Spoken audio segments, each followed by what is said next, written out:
Let's assume at 22 you get a pretty good job, and instead of spending your money on gadgets or a fancy apartment, or not so fancy apartment, or going out and drinking a fair amount, you put some money aside, you start investing money.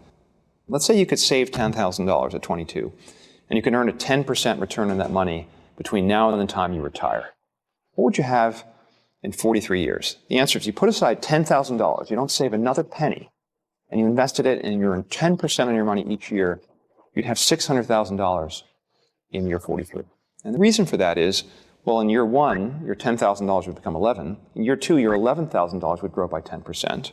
And so you'd be earning interest not just on your original principal, but you'd earn interest on the interest you'd earned in the previous year. And that compounding effect allows money to grow in an almost exponential fashion. Now, obviously, if you earn more than 10%, you can earn even higher returns. Now, that's if you put $10,000 aside in 22, you'd have $600,000 in 43 years. That's pretty good.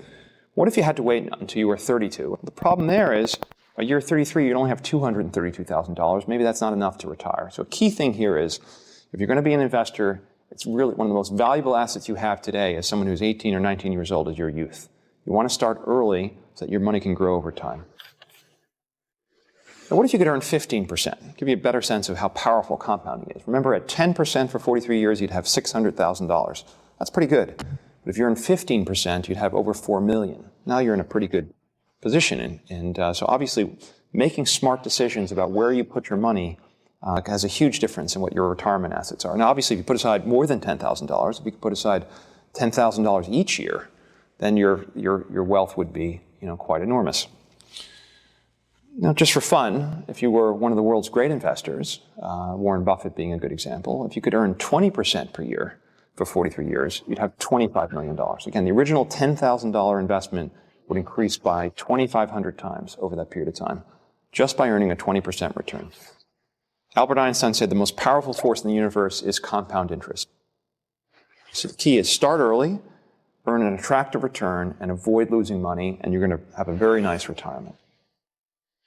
Okay, now let's talk about the risk of losing money.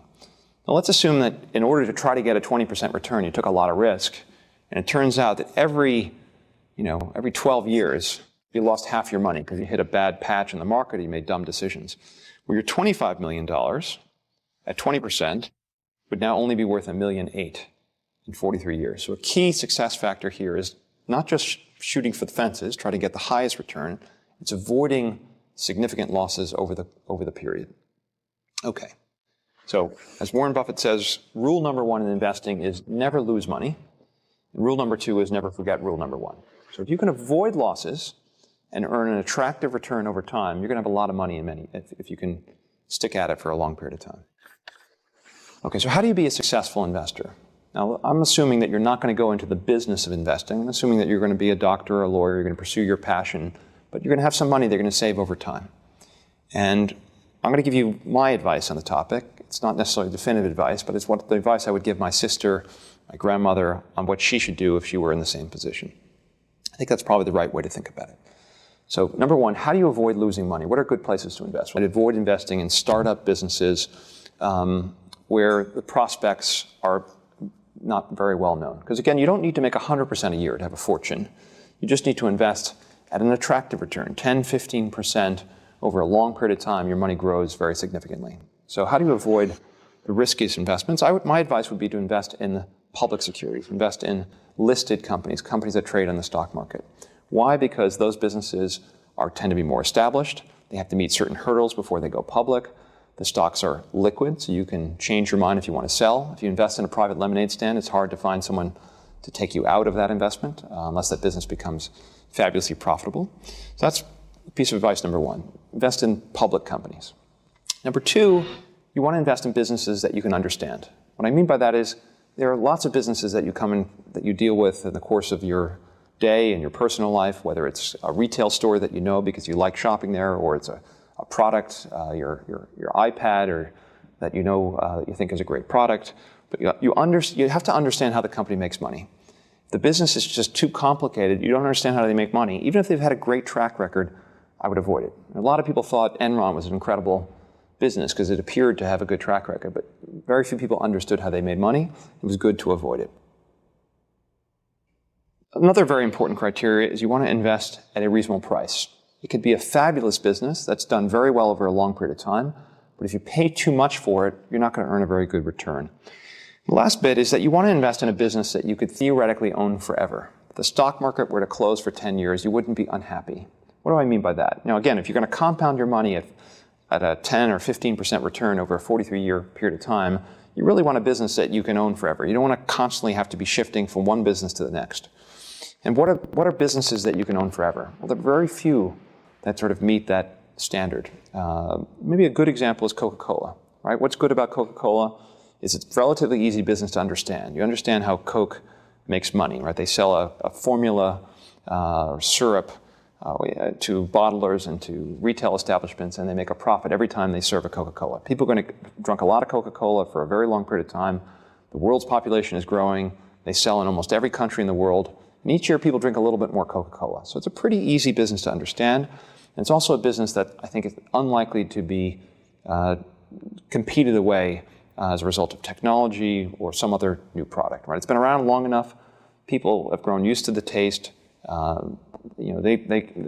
Parents give it to their children, and you can expect that it'll be around a long period of time. I think that's one good example. Another good example might be McDonald's. You may not love McDonald's hamburgers, but it's a business that's been around for 50 years. You understand how they make money. They build these little boxes. They rent them to the franchisees. They charge them royalties in exchange for the name, and they sell hamburgers and French fries. And you know what? People have to eat. It's relatively low-cost food. The quality is pretty good, and they continue to grow every year. So I think the consistent message here is try to find a business that you can understand, that's not particularly complicated, that has a successful long-term track record, that makes an attractive profit, and can grow over time. So what are the key things to look for in a business, as I say, that lasts forever? We want a business that sells a product or a service that people need and that is somewhat unique, and they have a loyalty to this particular brand or product, and that people are willing to pay a premium for that. I mean, another good example might be a candy business. While people are willing to buy generic versions of many kind of food products, flour or sugar, they don't need to have the branded product.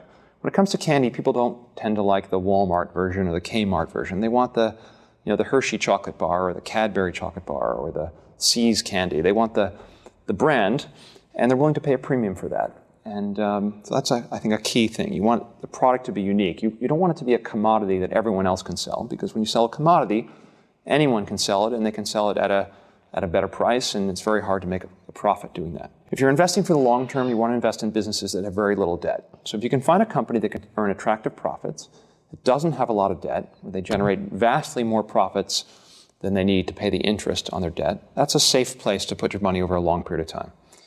You want businesses that have what people call barriers to entry. You want a business where it's hard for someone tomorrow to set up a new company to compete with you and put you out of business. I mean, like going back to the Coca-Cola example. Coca-Cola has such a strong market presence. People have come to expect when they go to a restaurant, they can ask for a Coke and get a Coke.